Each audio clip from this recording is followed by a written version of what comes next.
मीरपुर साकरो जो बहादुर सिपाही शहीद मोहम्मद मलूक मल्लाह जो मड़ पंहिंजे आबाणे ॻोठ अहमद खान कलमती नियो वियो त फिज़ा रंज ऐं ग़म जा गहरा बादल छाइजी विया। सियासी समाजी शख़्सियतूं, सहाफ़िन ऐं पाक फ़ौज जा आफ़ीसर वॾी तादाद में मौजूद हुया जॾहिं त शहीद जो मड़ फ़ौजी एज़ाज़ सां पहुचायो वियो। 4 ॾींहं अॻु लकी मरोत चेक पोस्ट जे हद में दहशतगर्दनि सां फायरिंग जे हिक सख़्त झेड़े में मोहम्मद मलूक मल्लाह सख़्त ज़ख़्मी थी पियो हुयो। ज़ख़्मियुनि जी शिदत सबब खेसि रावलपिंडी जे अस्पताल मुंतक़िल कयो वियो, जिते हू राति देर सां पंहिंजे वतन ऐं क़ौम जी हिफ़ाज़त कंदे जान जो नज़रानो ॾेई शहादत जो आला रुतबो हासिल करे वियो। पाक फ़ौज जो सूबेदार आशिक अली इन मौके ते सहाफ़ी सां ॻाल्हाईंदे चयो त असांखे पंहिंजे हिन बहादुर जवान ते फ़ख़्रु आहे जंहिं मुल्क ऐं क़ौम जी सलामती लाइ पंहिंजूं सभु ख़ूबियूं क़ुर्बान करे छॾियूं। अहिड़ा जवान ई पाकिस्तान जो हक़ीक़ी फ़ख़्रु आहिनि। जनाज़े जे वक़्ति इलाइक़े में सोग जो समाओ, हर अखि अश्कबार ऐं हर दिल ग़मगीन ऐं चेहरा उदास नज़र आया। हज़ारे माण्हुनि जी मौजूदगी में फ़ौजी सलामी ऐं क़ौमी परचम सां लिपटियल मड़ खे मक़ामी क़ब्रस्तान में मिटीमाह हवाले कयो वियो। जनाज़े जे मौके ते पाक फ़ौज जा अहलकारनि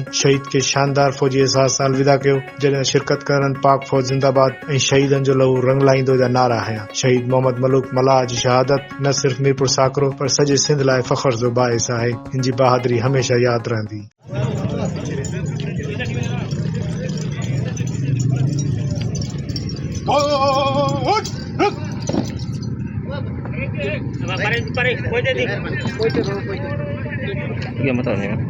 बाबा थोड़ा छोकरा नंढा हमारा थोड़ा साइड दीजिए बाबा, थोड़ा मेहरबानी करो, थोड़ा पहुंच जाओ बाबा, मेहरबानी करो छोकरा, थोड़ा पहुंच जाओ, थोड़ा मामले पीछे जाओ।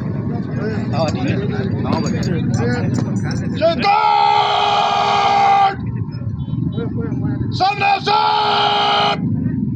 चले चले